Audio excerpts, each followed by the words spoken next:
Strategy Line professionals, boom, we are moving. Day number 2 of our 5 days of implementation around annual planning, crafting your 12-month success plan. We're on fire. Today, we're going to talk about learning from the past, reflecting on our previous year or 12 months if you're kind of caught in the middle of this of the year at some point. So reflecting on the previous year helps us learn and grow. We can identify successes, challenges, and areas of improvement. And so I will start off with an admission. I haven't really done this. I've done it kinda, but not to the point where I actually used the data, used the information.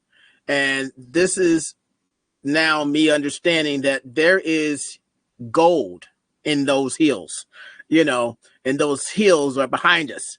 I just spent a little time watching the Lord of the Rings, and there's a lot of hills in Lord of the Ring, and there's also a lot of gold in there. So if I would have came back as either an elf or a dwarf, not even a human, because they had it going on. So I'm gonna channel my inner elf and my inner dwarf, and I am going to be mining the hills of the past. And I hope you would join me. I just made that up, and I'm not even sure if that even made any sense, but I don't care. Here we go. So I'm looking for a lot of interaction for everybody that's actually on with us here. So it's exciting. So let's make this interactive. We don't have a lot of slides on this one, but I think there's going to be some great conversation. At least I'm hoping. Okay. So let's talk about the importance of reflection. 1, learning from our experiences. Reflecting on your past year allows you to analyze what worked and what didn't. It helps you identify areas of improvement and refine your strategies. It helps you to understand the journey. Review your past year's progress provides valuable insights into your achievements, challenges, and key factors that contribute to your success. And then this all leads to future success. By learning from your past successes and mistakes, you gain valuable insights that you can apply to future plans and make informed decisions for continued growth. And if we looked at the template that I provided, 2 variations, where one I have reflection as the first step, and then in another one I have it as the second step. If you've if you know what your purpose, vision, your mission, and your high level objective, your focus areas are, then you can start with reflection. If you have not done any of that, or you're satisfied with that, then you need to address that first and then come back. Because when we know where we're going, now it's easy, you can reflect either way, but you're still at a standstill. You're at a roadblock until you get that clarity around the direction of the ship, so you can now implement, or at least create, a plan of action for the next 12 months. Okay, does everybody understand that? Any questions, any feedback, any thoughts before I keep moving? Nope. Okay, so let's talk about reviewing. And by show of hands, and I only see a couple of you, everybody else is probably in listen only mode. Woo-hoo, that was fun. How many of you have reviewed your achievements before? Reviewed any of your past key things that you think were really relevant? Have you done this before? Okay, great. All right. So reflecting on past successes help you understand what works, what doesn't. So the key things you want to look at is you want to identify key successes. List your major accomplishments over the past year. So I know for me, this has been one hell of a year. I have to say it's been a great year. I did not accomplish everything I set out to accomplish. I didn't, I definitely can see where there were definitely mishaps, but I'm going to have to really think about what would I classify as a success, and this is where you can not be so hard on yourself, because successes are big and small. Analyze success factors. What contributed to those wins? And then we're going to document lessons learned, capture those insights for future use. So that's what we're going to look at when we think about reviewing your achievements. Okay. So when we talk about understanding what those success factors were, it could be, was it teamwork between, peers, between partners, between you and a client? Was innovation involved? Were there any unique ideas that spawned from, that gave you a success? Was it marketing? What were the campaigns that really worked extremely well for you? Things that you didn't expect. Those are always the most exciting ones, is something happened and you didn't expect that to happen. It just happened to be a very happy byproduct of your actions or the actions of your team, your people. And adaptability. Was it because of you being able to adapt to change? Which I'm hoping a lot of us here are, because we're now leveraging some very powerful strategies to allow us to see things before it shows its ugly head, and we can catch it and pivot, and so this is where we have to do a better job as business owners and look at all of the affecting factors, all the factors that can help us be successful, that could harm us, that give us the ability to look like we're looking through a crystal ball. Laura says, because she's in the chat, our biggest success was narrowly focusing on a specific target market and finding the organizations that they belong to and sponsoring those. Absolutely. Those, you got a numerous things that take time and energy and opportunities to show up. Execution is improved as well. Fantastic. I love it. And again, an idea is just an idea without execution. I love when people go, I had that idea first. Don't matter. Ideas are a dime a dozen. Action is where where it's at. So let me pause for a second and see if anybody has anything they want to add to this or say, or Laura shared something in the chat. So, let me come back here. Let's back up. Are there any successes that anybody here would like to mention? And also any factors that led to that? Who wants to go? Jimmy, I can go. I would say, I think for a lot of us, the adoption of AI technology this year really helped to fuel innovation in saving time to get to some contracts and some proposals. So I think 2024 in particular was really strong with the, not just, I can generate social media posts, but so much more. Leveraging AI, which previously required really large teams in order to pull it off. So I think that's a really huge success for this year. Gotcha. Perfect. Love it. It's, is there anything that you can attribute to, and maybe that falls under innovation, what was the outcome? Was any one of these four things a success factor in you using AI? Of those four, I would say the innovation and adaptability, number 2 and 4. Nice. Because so here's a use case example. I was able to get sponsorship for the podcast because I was able to generate small snippets really quickly leveraging AI. So it was kind of hand in hand for the two. So, but that's just a really small example, but it's something that I can put dollars and cents to. But it was leveraging innovation and adaptability. Lovely. Absolutely. And again, this is where you're putting kind of like, you're kind of dressing up what you already know.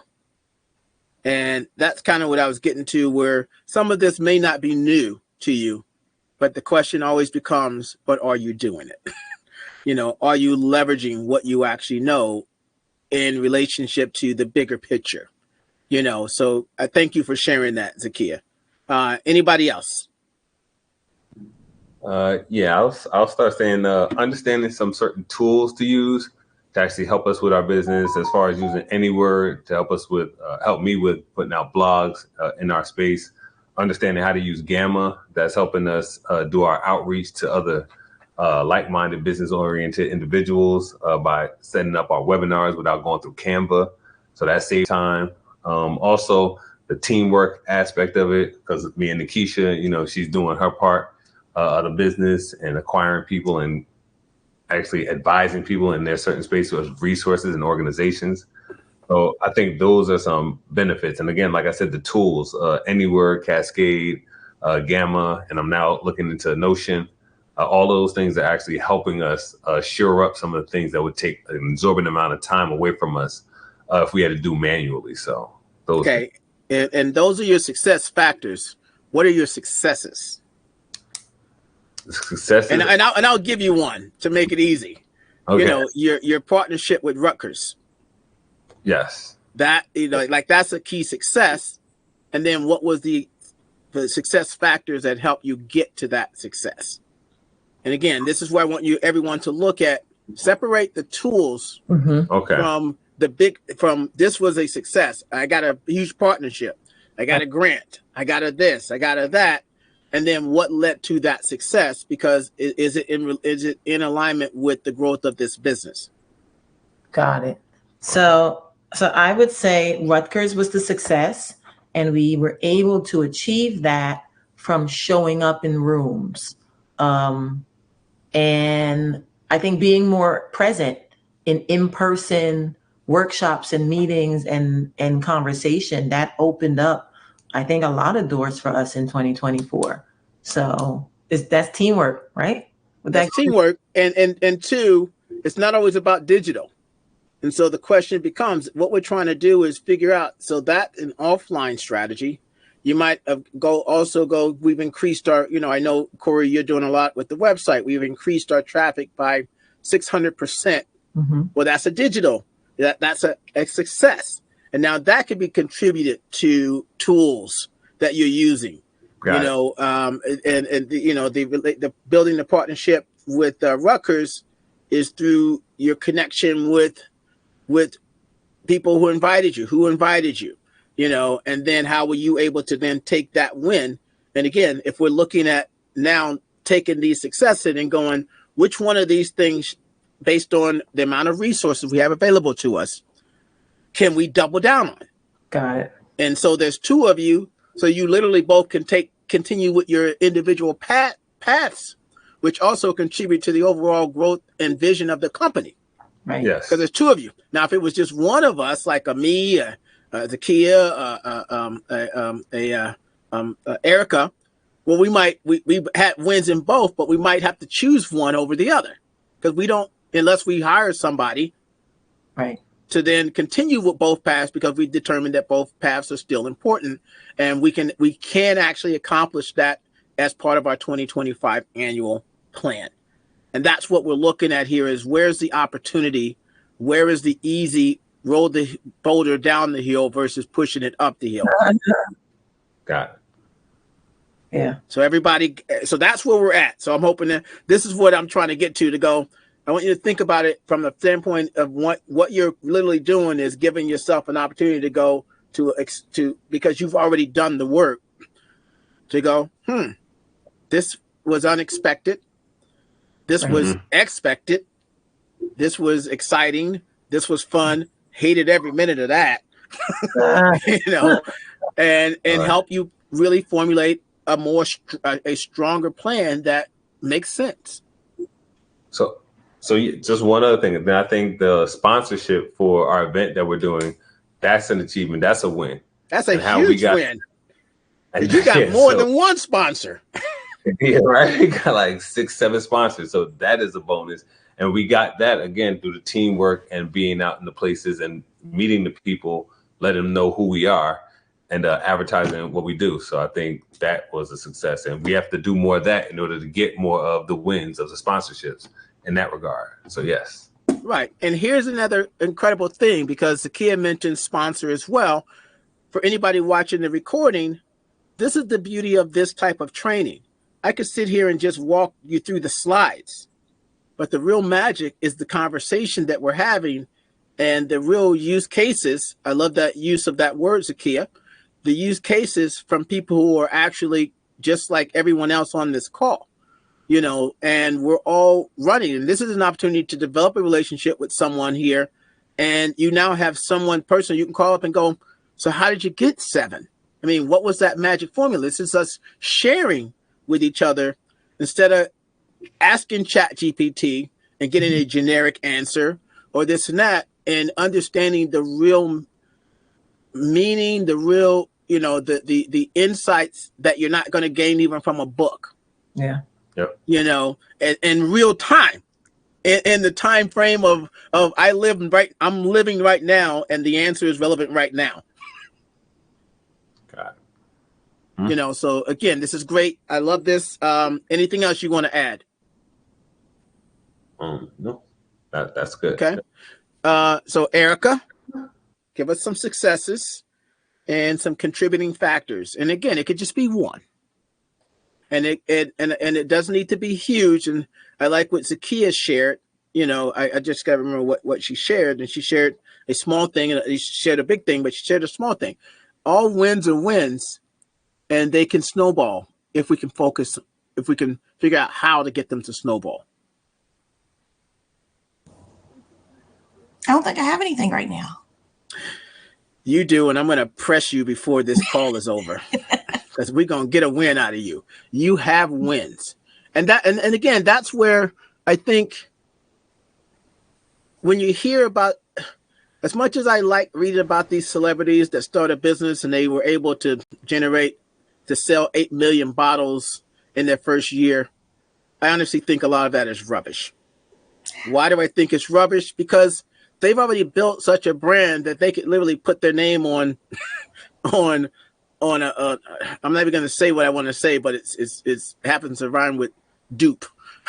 They can put the name on that and sell it, and so it's not fair to use that as an opportunity to talk about entrepreneurship for a small business owner, because we have nowhere near that amount of exposure, that amount of brand recognition. So we need more real people sharing real stories. And we also have to give more validation to our accomplishments. And that's what I'm thinking with you, Erica. You're going, my accomplishments are not as big as what you're doing and what you're doing. No, you do not compare yourself to others because you're in a totally different situation. You compare yourself to where you were, to what you didn't have before. As Zakia said, stories. Your experience is what you're looking at. So last year I was here, this year I'm here. It's got nothing to do with anybody but you. And now you're going, now that I have something that I've identified, where am I going to go next? Anybody want to chime in on that? I saw Zakia drop a couple of things, so I want to hear from you, Zakia. Oh, I was just echoing what you were saying about those celebrities who are pulling themselves up by the bootstraps. And I was just saying that their boots look nothing like our boots. And so I was just agreeing with that. But then I also wanted to hearken in with Erica. She has, I don't know if she actually looks at like her year 1, her year 2, her year 3, her year 4. Her ability to be consistent in constantly framing and reshaping what it is that she's offering. She is the consummate community builder, which some people struggle with doing those things, but I don't think she sees that or allows herself to acknowledge that and relish that. I know she's still working on the monetization of it all, but her framework and foundation that she has laid is something to be marveled and admired for sure. Absolutely. And you would know her best because you spend more time with anybody on this call. So I would ask you one question, Erica. How many members did you have when you started the Virtual Summiteers? 5. And how many do you have now? Maybe the site says 17, but I think it's about 10. Doesn't matter. 5 to 10, you double the amount of people that are in the virtual summit tiers. You had 100% growth rate over some period of time. So it's everything started from something small. We need to remember that. And those are the most crucial points where people typically give up because they don't look at it as a success. Yeah. I want to say something to the Erica that, me and Keisha, I look at what we've done, and some people say we've done a lot of stuff, and we are looking at the future and know that we have a long way to go. And I think you're doing the same thing. You're looking at the bigger picture saying, I have so much more to go, but you do have to acknowledge what you have done as well. Like when you ask some of the people around you, like, what have you seen me do, like within the last few years? And Zakia actually highlighted it. And it's like, those things mean something. Like a lot of people can't do what you're doing. So you have to really like embrace that, because as little as you think it is, and as little as I think my accomplishments are, they are major. You know what I'm saying? And again, where we want to go is much higher, and that's our aspiration. That's what we want to do. But don't let that distinguish or negate what you have done, because that's an accomplishment as well. I mean, I would have had a lot to say if Jimmy said I couldn't say anything about tools. I mean, Jimmy knows I love tools. No, now listen up. I did not. What I need to do is what understand what the difference is. What we're looking at here is what are the successes that you're having, and then what are the factors that led to the success. So if you're having success with tools, then there has to be a success you got from the tool. That's what I want you to do. And that when Corey was talking about the tools, I'm like, you're putting too much focus on the tool. What was the success? Here's the thing I do. Here's a little exercise. I have this thing called features, benefits, results. Okay. So, and this is what people tend to do. They tend to, when they try to push their products, they focus too much on the features of the products. Features of the products don't offer the solution. What you have to do is pass this through the filter, the features. So if you said, this is my new product or service, here are all the features. It has 120 hours of training. It has this, it has that, it has this. What are the benefits of the features? Okay, that's step 2. And now if you come up with the benefits of the features, and let's say, what's the benefit of 120 hours of training? Well, the benefit is there's unlimited training, and there's more than enough to get you to that next stage of your business growth. That's the benefit. So now that becomes the thing that you talk to people about, not the 120 hours. You can mention that, but then lead it to the benefit. Now, this is where most people stop. So the next question becomes, well, what's the result of the benefit? That is what you sell. That's the story. So it's feature, benefit, result. The feature is the tool. So what's the benefit you get from the tool? And what was the result from the benefit that you got from the featured tool? Does that make sense? Does everybody get that? I think so. All right. So now I'm going to give you an AI prompt. Now you're going to take that and go, based on the fact that this is a feature of my product, give me the benefit of that product and give me the result that my audience should get from the benefit of this product, of this feature. And let AI give you 3 or 4 examples, and you're like, wow, that's the one. That is it. So help it. And I did a podcast interview today, and this was the conversation about AI in small businesses. And the objective is AI doesn't replace us. We have to know what we're adding, and we also need to know, why we're creating it. And we also we have to know, well, what's the result we're trying to get from it? And again, so that's where it comes back to features, benefits, results. Okay, Zakia says her consistent content has helped her to solidify her as a structured brand and authority. Exactly. Now that's the benefit. Now, what's the result of her being a trusted brand and authority? That's the real question. Okay, so that's what I'm talking about. So you can talk about the tool. So absolutely, go ahead and share a tool, Erica, because now we're going to go to work. Okay, so Switchy is a link tracker. I know who are or what platforms they are clicking on my links from. There, I have set up Hey Summit. So I know you say it doesn't count as a site, but I'm kind of really proud that I have a site. It's on demand. I set up, what is that thing called? Gumroad, which links back to that Hey Summit site. Yeah. Okay. I guess I'll stop there because I got a long list. Yeah. So so you mentioned links and you mentioned, Hey Summit, and just so we're clear, everybody, Hey Summit is a site. You just don't own it.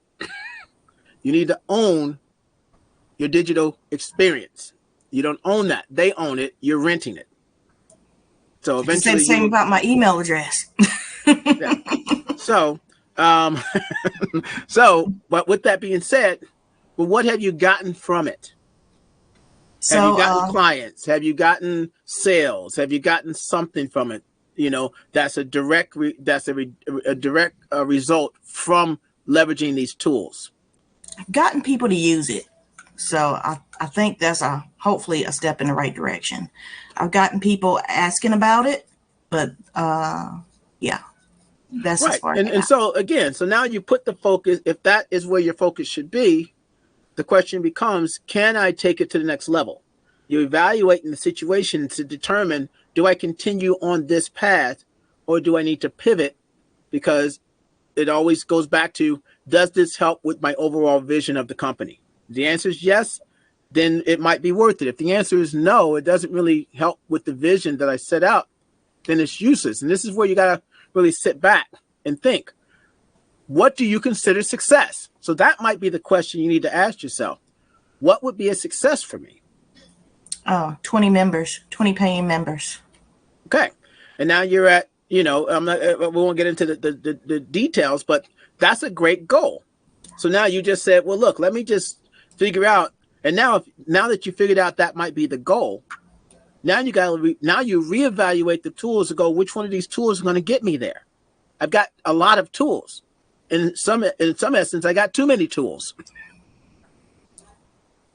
So anybody can chime in here, but actually, let me just keep moving because I don't want to. Next thing you know, I got you here for 2 days. So let me keep going. All right, identifying challenges. And this is where now not everything worked. That we did for the year. So now we need to identify what the challenges were. Now, some things did work, but it still might have been challenging. And you would like to make it easier next time because, again, you might have done something that was successful, but your response may be, even though that was a success, it sucked, and I don't want to do that again. And that's okay. But if you're going, it was great, there were things I didn't like about it, there were obstacles, how can we see this as a viable channel? What can I do to alleviate me? Now, this could be more personal to you, to go, I still need to do this, but I'd like somebody else to do that part. So, start by listing all the challenges and obstacles that have occurred during the year. So then this could be a very generic list. It might not be tied to a specific thing, but it was just, I had problems. I'm looking at revamping our partnership strategy.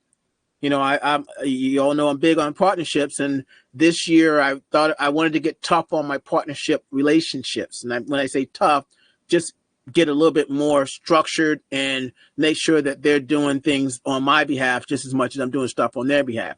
I wasn't very successful with it because it wasn't really top of mind. But next year, it is very vital to mass exposure for me. So now it is going to be a key component too. I really got to focus harder on this because I'm definitely open to that one-to-many mentality.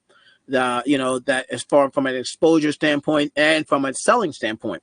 So now I need to address those issues that I've had with past partners, and I've actually practiced that quite a bit this month in 2 partnership conversations where I'm kind of going, hey, let's flush this out a little bit more before we shake hands, because I'm actually not too happy with where we're at. It's too loose. There's too much opportunity for interpretation. I don't want interpretation. I want clarity. about who's responsible for what and when are we going to deliver. I don't want to have to keep emailing you 2 weeks after we had a conversation and you're not responding to me. And these are things that I saw as obstacles. We have a great conversation. It takes me 6 months to get you back on a call. And then when I finally do, you're like, hey, how's it going? And I'm like, no. The hell you mean, how's it going? And people will play you like that. So facilitate group discussions, okay? Invite team members to brainstorm and share their individual experiences. This is where you can get insight from others about challenges. Provide examples, offer a few examples on common challenges like unforeseen market shifts, supply chain disruption, internal communication issues, things that could be related to SWOT analysis, which is an internal thing and an external thing. April 2024, all right? Record the insights, document these insights and ensure everyone feels comfortable voicing their experiences. And this will create a collective understanding. So regardless of if it was a success or not, what were some huge challenges that got in the way? And again, for me, for my partnerships, I'm tired of giving my all to these partners to prove my worth for them to ghost me. I'm done with that. That doesn't mean I can't control it, but I'm done with it on my side. What can I do more on my end to prepare myself better, to prepare my team better? I'm not even, how do I change the process? I don't share big opportunities until it now hits we get to a certain position. We've had at least 3 calls. So now we kind of feel an obligation to each other versus that first call. And then you share everything with everybody and then they don't call you back, egg on your face type of scenario. So I have no shame in sharing these things that are happening to me because again, if it can help you better understand how to avoid the crap that I've went through, then I've done my job. So does anybody want to add to these challenges? Maybe challenges you've had that you now see as something that you can modify or something that you're saying, I'm going to leave that alone. I think one of the challenges I've had a little bit, or we've had a little bit, is just trying to get people to do some of the work and work with them in a certain capacity.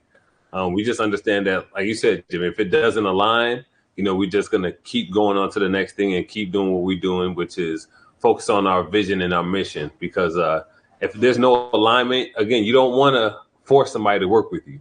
You want it to be, you want it to work on both ends. You want it to be a cohesive thing. So I think that was one of the challenges that we've had, that we had to identify who we could work with, in what capacity, and whether it was beneficial for them and for us in our business. Okay. Anybody else? If not, I'm going to keep going. So one of the things we do in our group is setting up the 4-session series to have them speak.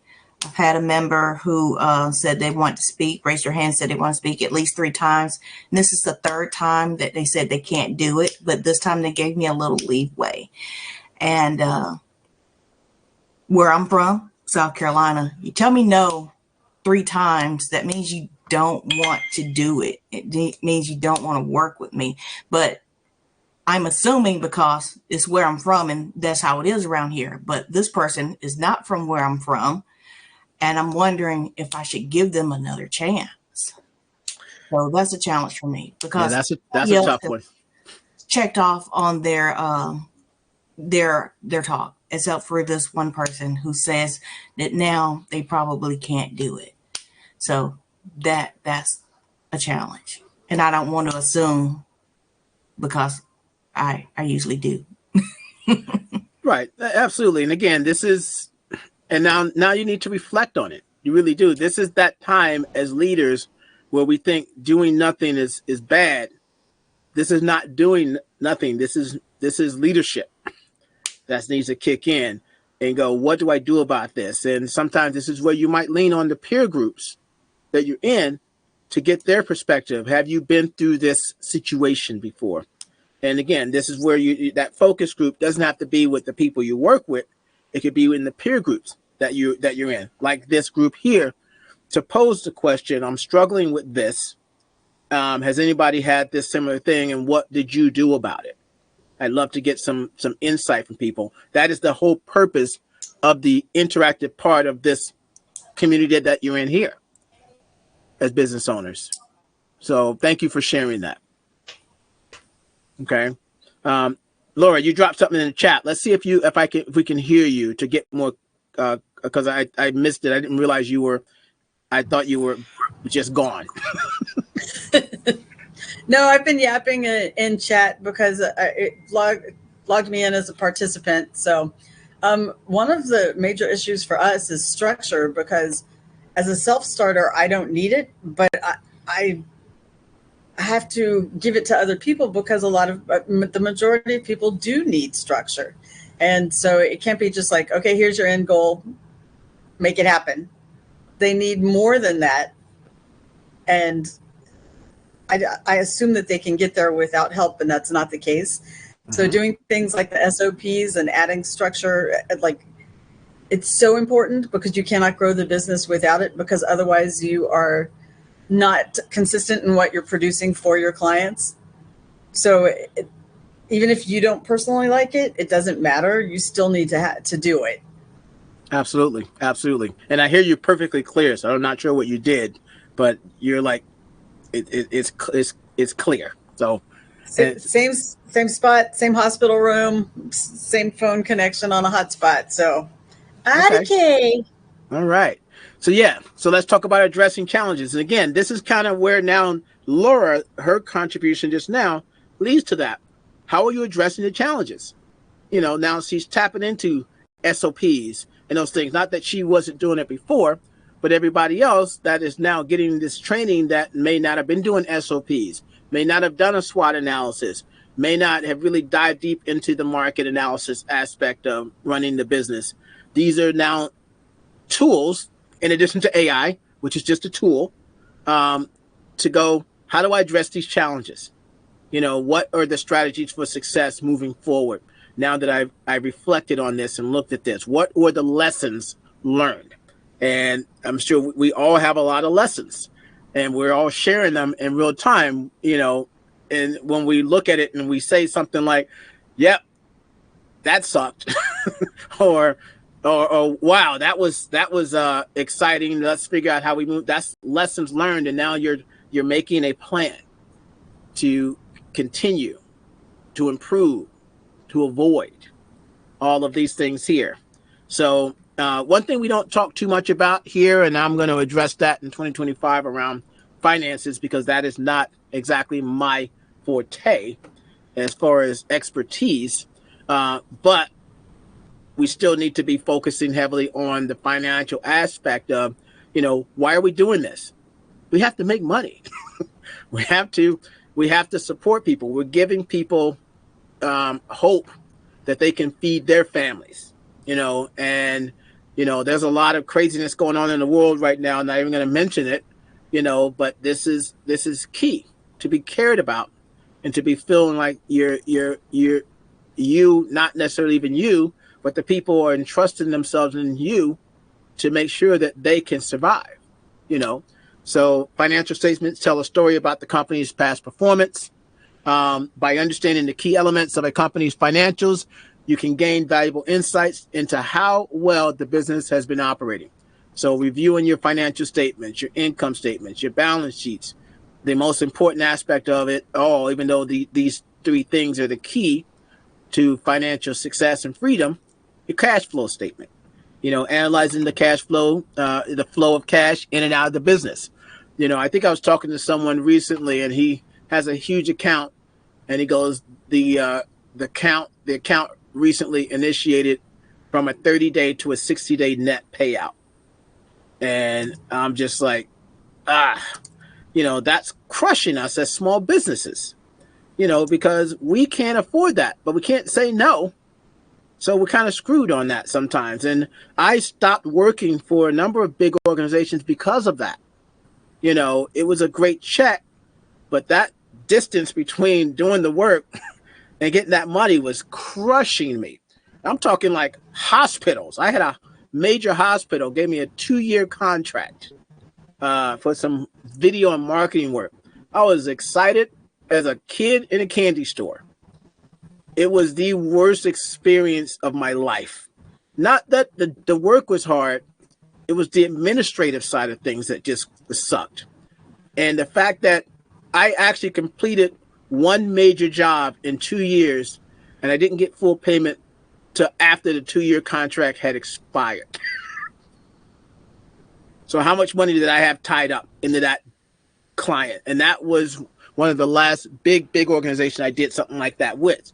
Now, I have opportunities to work with bigger organizations, but I'm working on new ways of trying to work with them in order to alleviate some of that. Maybe a deposit up front, and then, yes, the rest on the back end. Again, these are just ways of trying to figure out, well, how do I, some things you may not have too much control over, but some things you might have enough pull, you might have built enough authority with the relationship where they'll bend for you where they might not bend for someone else. And this is why I think giving first, providing tons of value up front is valuable, especially if some of your competitors or other people they're using don't do that. It definitely separates you and it puts you in a different perspective, and you can win yourself some cheerleaders. So the question is, can we do anything about it? And that would affect your cash flow. That'll affect your income statement, your balance sheet, your end of the year review, things like that are going to come up. So, there's always things you can do about these things, or at least look at them and address them and try to fix that. So let's keep going. Understanding financial health. Identify trends. Look for patterns in your financial data. Were there any unexpected spikes in expenses, especially for us event people, where we thought we were going to spend this much, we ended up spending that much, which of course is a Laura thing, but it's also a Jimmy thing, and I'm pretty sure. Well, everybody here on the call is actually in events, So did any revenue streams outperform others? Did we spend? I'm now second guessing my spend on for Eventbrite. When I was bigging up advertising on Eventbrite because I was definitely getting a lot of signups, but I set a radius, and 90% of the people who signed up were not in that radius, and they have very little targeting mechanisms. So I'm going to try to reach out to them and go, you have to fix this. I actually get great ROI on the sign up. It's everything after that falls apart. Especially when I'm producing content, or my CTAs, my call to actions are relevant to more of a local audience, or at least an audience in the United States where some of the rules might be different than in another country, because we do operate globally. So they're messing with my strategy. And so, or another one where you might have a company like, let's just use Spotify. They're like, hey, we got this new program for small businesses to advertise for $250 minimum ad spend on our platform. And they're like, this is a great experience for entrepreneurs. Now, you as an entrepreneur and business owner have to look at that and go and ask the tough questions. And the tough question number one is, what are the expectations of me advertising? Because you're pitching it like I'm going to get a sale. That's not a bottom of the funnel strategy. That's top of the funnel. That's awareness, which means that you have to actually spend more money in other places to continue the conversion of those individuals. And you need to know that if that's what you're in charge of, or someone's doing for you, and they're not just blowing money out the funnel. If you can't convert or don't have a path to conversion, let's say it that way, that means you can't control 100% of the people that come in the funnel at the top, but you still have to have a path to conversion. What does that look like? Okay, so there's your trends. Analyze performance. Review your financial performance against your initial goals and projections. So you should have goals and projections. Again, leading back from, these are lagging indicators from your leading indicators. Did you achieve your targets? Where did you fall short? Identify areas of improvement. So it's crucial. I saw Erica. It looks like Erica, you got to go. Laura, it looks like you have to go too. We're almost done for everybody else that's still here. Okay. Optimize strategies. All right. Utilize your financial insight. Real quick, tomorrow's session is at 7 p.m., not 1 p.m. Because I'm at an event till 4. So it's set at 7, so everybody don't get thrown off. All right. Utilize your financial statements to inform future strategies. Can you optimize spending? And so again, this is where I'm looking at where I thought I was going to be using financial revenue.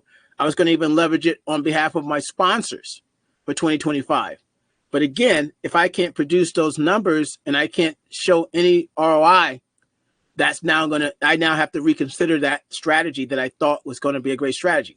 And it's okay that it didn't work. It's not okay that I didn't notice it and I pivoted. Okay. Let me open it up. Anybody want to say anything before I go to the last couple slides here?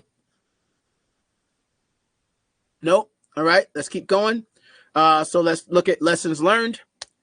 Individual reflections. Encourage each team member to think back on the past year. So if you have, Corey and Nikisha partners, so they should both do their own individual reflection and compare notes. Okay. If you have leadership, maybe have your leadership do their own reflection and compare notes. There's insights in that you may not have known because it was not shared with you. So we got team sharing. Identify common themes, document key takeaways. And again, this reflection stage is up top because it can immediately give you a better sense of where should I go next. Don't just willy-nilly create a 2025 annual plan without reflecting on the past. Okay, so apply insights, implement the changes, use your reflections to adjust your plan. Set specific goals. So now you can even get clearer on the goals, delete goals that you realize may not be relevant enough, and embrace continuous improvement. Make a continuous effort to apply these insights and enhance future performance. So final thoughts, embrace change. Knowledge is power, growth mindset, and celebrate successes. And I think that's the big thing here is that celebrate successes. When we think about the statement that Erica said, I don't think I have any. She absolutely has some. She just is not realizing what it is. Everybody's got successes, especially in this group, or you wouldn't be in this group or groups like this. Okay. So let's recap. Outline your 12-month plan. Okay. Now that we've got, we've reflected. And so you can do this before the reflection or after the reflection. If you do it before the reflection, revisit it before you move to setting realistic goals. Make those goals measurable. Identify your resources and develop a timeline and get to work. Not that I have to tell anybody here to get to work, but get to work on the right stuff. We'll say that. And I shared the only resources I'm sharing is from day one, and the live call is the annual plan. And we kind of did this section here. Reflect on your past year, list some achievements, identify some challenges, analyze the financials. So you can go as deep as you want on this section. This section does not necessarily appear in your annual business plan that you might transfer over into the Cascade or whatever tool you decide to use to manage your annual plan, but it's to give you the insight so you can clarify that this is the direction. Okay. And of course we have I have a document version of that in PDF and Word.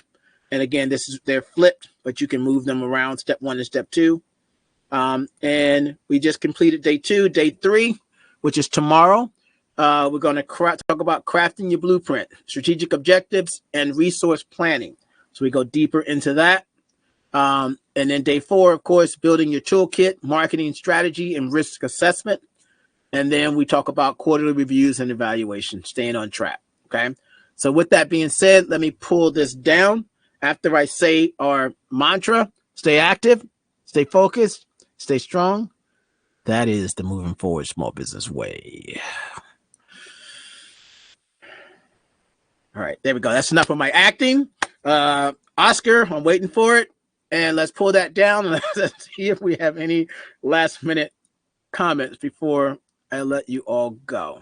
Does anybody have anything they want to say? I didn't expect today's session to go the way it went, but as I was creating it, I go, this is the way it's got to go. I felt a lot of energy in this session. I think we don't spend enough time on looking back. We don't spend enough time as entrepreneurs. We're do. Move. Future. And every now and then we got to look back and go, okay, I get it. Not bad. So let me get some insight from any of you, please.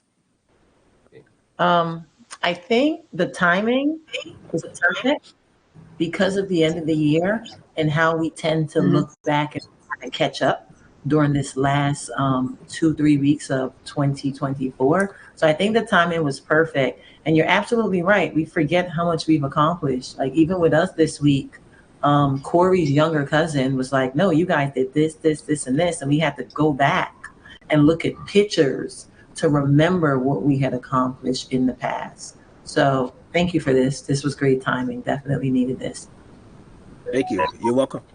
And also Keisha also said we're gonna set up our 12-month plan for 2025. She wants to spend a weekend out of the country. So thank you, Jimmy. Thank you. I appreciate it. Dang. How do I get in y'all family? You got a sister? I want to go. Well, the big question is, where you going? Knowing Corey, he'll probably just be like, let's go to the sauna at the gym. And he said out the country. Did I not hear that right? I know. It's not happening this year, but it's all good. It's not happening this year. It's not we got some space. We got some places. We'll let you know. We'll see. Okay. We'll hit you in the email, Jimmy. All right. Okay. All right, Laura, what you got? Jimmy, I'd already told you that I thought that this was a perfect topic for this month, and same as Zakia is saying, it's just, I like that we walked through today on the reflection part, because that's really where you should start before doing your plan for the upcoming year, to say, oh, that worked really well. Let's do more of that. And like, that sucks. Don't do that again. So, and just having that laid out is very valuable. Yeah. I'm excited to do mine because just like Nikisha said too, I can't even remember what I did in March or April because I've done so much. Yeah. And I'm sure I did some stuff. And again, there's probably lost, buried relationship opportunities, buried opportunities that were probably wondering what happened to me, why I fell off. Yeah. Zakia, any thoughts from you before we go? No, I think I'm just echoing what everybody else says in terms of the reflection and the timing for this month. But I'm wondering how I can make it a practice monthly, because that trying to remember what I did in January and February and overlooking those small wins that were definitely small wins or large wins, a win nonetheless, we might lose track of them waiting until the end of the year to do it, which is why I never do New Year's resolutions. Because by February they're long gone, but I really liked this exercise in the way you laid out what we should do, but has me reconsidering what I do on a month-to-month basis on that reflection. And you bring up a valid point there, Zakia, and which makes me think that before I finish this training, and then by 5, I need to create a monthly document that we could initiate as a end of the month check-in, because again, that's on your leadership in CEO and whatever founder role is to be able to, let's figure out what are the key things that need to be on that document that we should write down. Because how great would that be if you did that every month for 12 months?